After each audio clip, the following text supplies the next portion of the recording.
Serious people who killed in self-defense, what's your story? Worked for an armed messenger service, those guys that drop off cash and pick up deposits from banks, businesses in the armored trucks. Not even 10 a.m. and as I was opening the door to the truck, I saw a huge guy, I'm not tiny, over 6 feet and well proportioned, in the mirror, meant just for this thing, get out of a car and run towards me. He put me in a chokehold and started grabbing for my gun. He manhandled me like I weighed nothing, would have easily gotten the gun if it wasn't a L3 holster. I managed to draw it, press it against him and started pulling the trigger before I blacked out. I have no idea what he would have done if he got the gun, and I'm not used to just being tossed around like that. He turned out to be blind drunk and played for a college football team. I was with an abusive ex who would come home drunk every night. One night, we had a fight. I had my phone on vibrate and that obviously meant I was sleeping with other PPL behind his back. He left for a while and came home drunker than I'd ever seen him. He wasn't making coherent sentences, but he lunged at me and wrapped his hands around my neck and sat on my chest. I thought I was going to die. I had done some BJJ when I was younger and managed to pull me legs up under his crotch, and then with everything I had, I pushed him off me. He hit his head on the sharp corner of a table we had in the living room and went still. I figured he had been knocked out, so I went outside and called the police. I was gonna put his ass in jail. I had the deepest purple bruises in perfect fingerprint form around my neck. He would have gone to jail. I smoked a cigarette outside, walked back in after I calmed my nerves just to make sure he wasn't awake and coming for me. He had a huge pool of blood under him. It was almost black looking, so I stood there trying to figure out WTF I was looking at. Put 2 and 2 together and the rest is history. Years of therapy. Self-defense plea. Open and shut. Edit. Thanks for the awards, although I'm not so sure this deserved them. To answer some questions really quickly. I was toxic and terrible in my early 20s, had some priors, and I was taken into the police station. To say I was charged would probably be going too far. I wasn't, so I should have worded that better. I simply mean, everything was investigated. I did stay in a holding facility overnight. Why exactly? I live in a town that's less than 1 kppl, so it's not like a big city with big smart cops. His mom was in prison and his sister lived in Idaho, so I haven't spoken with either. I was asked to not attend THR funeral. I'm so far from a Brazilian jiu-jitsu master that it's insane. Had a very brief brush with it when my brother took it. I wasn't thinking when this assault occurred other than escape and survive. You'd be surprised what you can do when you have to in order to live. I was back at my home country during a civil war. Some people started going to random villages and draft males and use them as soldiers. They eventually came to our house and took me a 12-yo and my brother a 10-yo. It was a few hours' drive until we eventually reached a checkpoint where we would be stationed. Them being animals, one of the commanders took me and my brother to an abandoned building close to that checkpoint and then took off his gear and was trying to rape my brother. I was scared and in a panic I grabbed a decent-sized rock and hit him in the back of the head before he can do anything to my brother. He fell and I got on top of him and smashed his face over and over and over with the rock until it was caved in. Me and my brother then ran from that abandoned spot through some mountains and kept running until we reached a city nearby. We went to a nearby mosque, washed the blood off of us and told the sheikh in that area to help us and that we were from said village. To our luck, he was a decent human being and returned us back to our village. A few years later we moved to the US. My brother killed himself 2 years ago and I am still in school. Neither me or my brother told anyone about what happened in that spot. All they know is that we escaped. I want to comment on this to get it off my chest since I don't have opportunities to talk about this with my friends since I'm scared of what they will think. I was born in Honduras, I live in the US now, and from what I remember, it was a very deserted place. I spent most of my time with my walking to this girl's house who was around 16 years old. A couple other kids would come to her house since education was hardly accessible. She would teach us our shapes, animals, colors etc. After class was over I went home and I heard my aunt scream from the kitchen. Ayuda, ayuda. And then I remember that my uncle kept a gun hidden covered in rocks beside an old bathtub outside. That's where we bathed. He knew how dangerous it could be in this area, so he prepared me for everything. Went around the back and grabbed it as fast as I could. I went in and there stood a man with a knife threatening my aunt. I didn't really grasp what was happening, but I shot him without any second guesses like I was taught by my uncle. I honestly still don't believe I did something like that to this day, and I don't know what would have happened to my aunt if I didn't get there sooner. I still don't feel comfortable talking about this to my friends, but I just want to get it off my chest. Sorry for any grammar mistakes. English isn't my first language. Edit. Thank you guys so much for all the support, and thank you for the silver, gold, and platinum kind stranger. My wife and I were awakened in the middle of the night by someone banging on our sliding glass door on the porch. I turned on the outdoor lights and saw a shirtless man pacing back and forth, smacking the glass with his palms hard. As soon as he saw me in the light, he went berserk, smashing against the door even harder, trying to open the door or lift it off the tracks to get in. I shouted to him to calm down, calm down, calm down. By the way, shouting for someone to calm down never works. He looked like someone you'd see in one of those exotic drug freakouts on YouTube, unresponsive, zombie-like. All I could imagine was him coming in to smash us to bits. He seemed super strong and didn't know how the glass was withstanding his blows. My wife was on the phone with the cops while I was trying to mellow him. He eventually gave up on the door and smashed his way out through the screen porch. I thought it was over but heard my wife shout, "He's coming around the side." I heard banging on the glass of our bedroom window. He was smacking hard against it until I heard crash and the glass was shattered.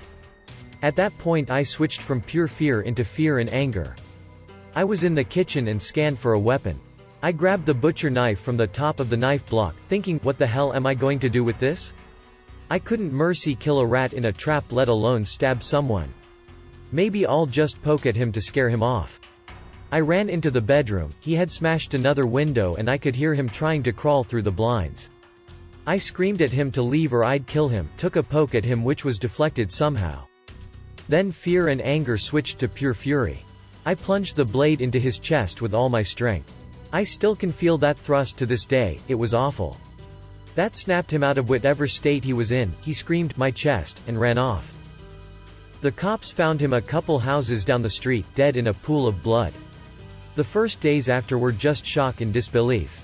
But family, friends, my counselor were all supportive. I half-assed went into work over the next week or so, even though my boss said to take whatever time I needed. Time healed quicker than I thought it would. The man was not under the effects of drugs. He'd had a bad schizophrenic episode. He had fought with someone in a nearby group home, was locked in his room, then escaped through his window.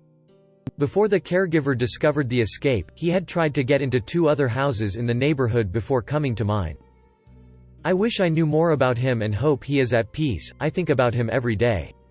I felt like I was spared and given another chance. I appreciate life's little gifts more now. It's somehow made me a better person, at least I hope. I hope he's better now, too. Shared this before, but I was staying with my grandfather while my parents were out of state and I woke up to a noise coming from upstairs, main floor. I was in the basement and just knew it wasn't my grandfather. He has hearing damage from Vietnam and it didn't wake him up, but there was banging around and heavy footsteps. I was in the room with the gun cabinet, so I grabbed a shotgun and went to check it out. When I got to the top of the stairs I just saw a guy in the living room going through stuff, so I pressed the safety and said he needed to leave. He turned around and saw my unthreatening, scared as shit 14-year-old self and told me to just go back downstairs and mind my business, so I repeated myself. He turned around and started walking towards me with something in his hand, so I fired. At this point my grandpa is very awake and comes out of his room and just tells me to look away and call the police. Thankfully, due to all the factors of him being a repeat offender, having a weapon, my age, and castle laws, it didn't go any further than the police coming and asking me questions. It messed me up for a while, and I still think about it often, but I got over it and realized that as unfortunate as it was, I didn't have a whole lot of options at that point. I've shared this before. Not sure if it was accidental, but while in college in my first apartment, I came home from work at 3 a.m. Some dude was in the hallway outside my door, and I had a bad feeling about it. I paused and went to get the mail, hoping he would leave. Nope. I come back and he is waiting at my door. I asked him what was up, and he said he was looking for John. My name is not John, and I lived alone. I asked him to move and let me in my door. He told me to fuck off and get John. I slid between him and the door, opened it, and he pushed his way in. I pushed him out, he took a swing at me. I swung back, hitting him in the eye, which caused him to fall back and hit his head. Out cold. Forever. Apparently John was the guy who lived in the apartment before me. The dead guy spent 5 years in jail because of John ratting him out for drugs. Dead guy came to get some revenge. Got dead instead. Alright. This is gonna get buried, but whatever. Strap yourselves in because this is a ride of emotions. My dad is a security guard. He's very good at his job and has recently been asked to work in Japan for a music festival as a bodyguard of the artist organizing it. Back in 2016 he kicked a crackhead out of a concert for, being jacked up on crack. The guy waited outside and followed my dad home after the concert. Being so damn high he obviously didn't think and just wanted revenge. When he got my address he left, but came back every so often waiting for a time that none of us were home. He snuck into the crawl space of my roof and lived there for what was apparently 2 weeks before my parents and brother were out at my brother's soccer game. So I'm home alone and bored, and I hear some banging in the roof. I didn't know there was a dude up there at the time, obviously, so I opened up the roof to find out what it was. The second I opened it he pounced on me. I kicked him off as soon as possible and ran down the hallway. He was a hell of a lot faster than me, and as I realized this the adrenaline finally kicked in and I decided to stay and fight. I turned around, just in time to see him pull out a knife and go for my back. I put out my hand and the knife went straight through. But I didn't feel it. The adrenaline was pumping. In a pure moment of fear, rage, and defense, I ripped my hand away, punched him with my left hand and ripped out the knife with my right. He ran at me again and I felt as if time slowed down. I held out the knife and happened to hit him in the throat. He suffocated about a minute later.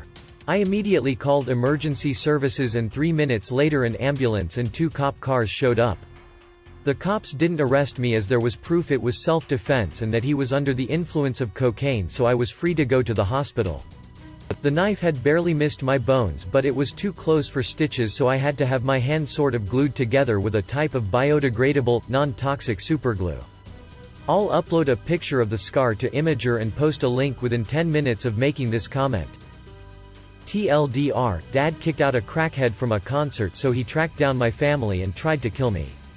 I won the fight to the death. Imager Reddit post link. Scar. Some guy tries to mug me in the street. He tells me to give him my wallet.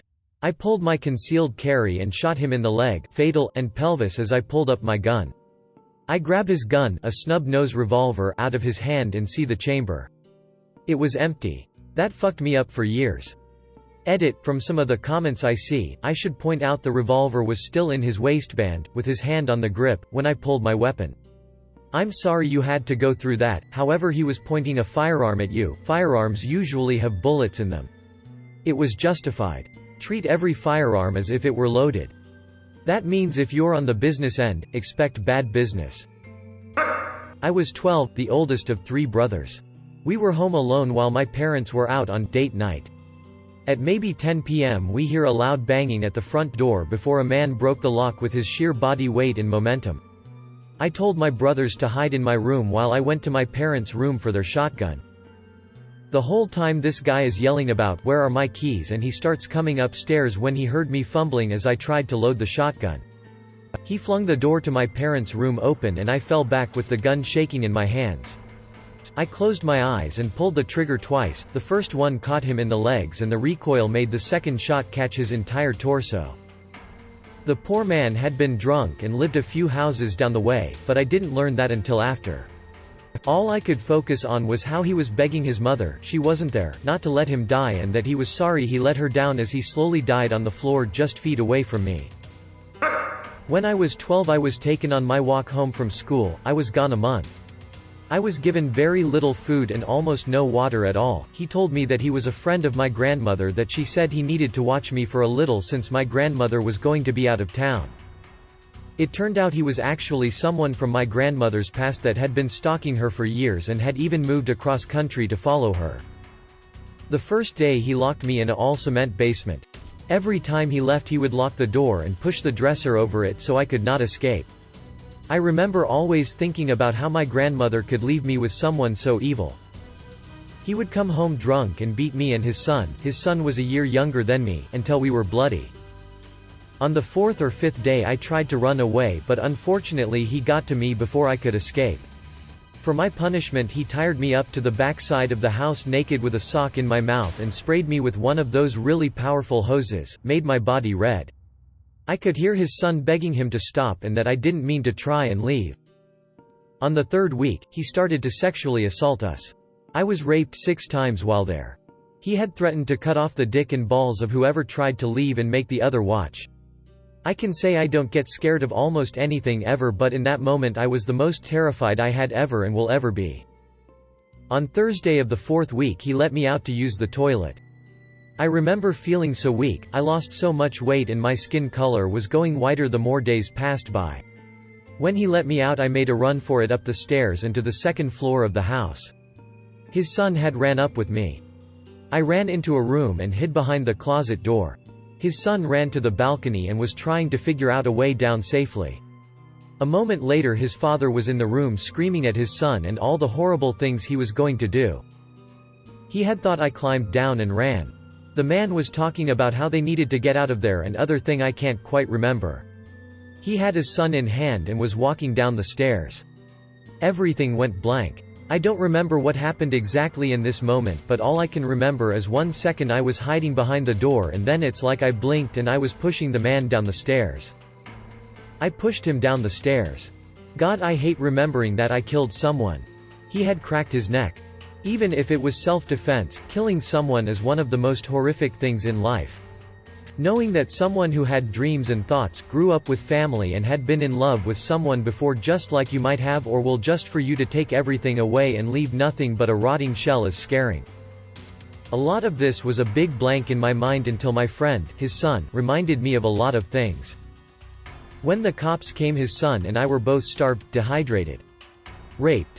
Black and blue and white, and as my grandmother said, freezings to the touch. We both have scars on our bodies to this day, but his seemed to be a lot less noticeable. It's sickening how much evil is in this word. Me and his son kept in contact after the events that transpired.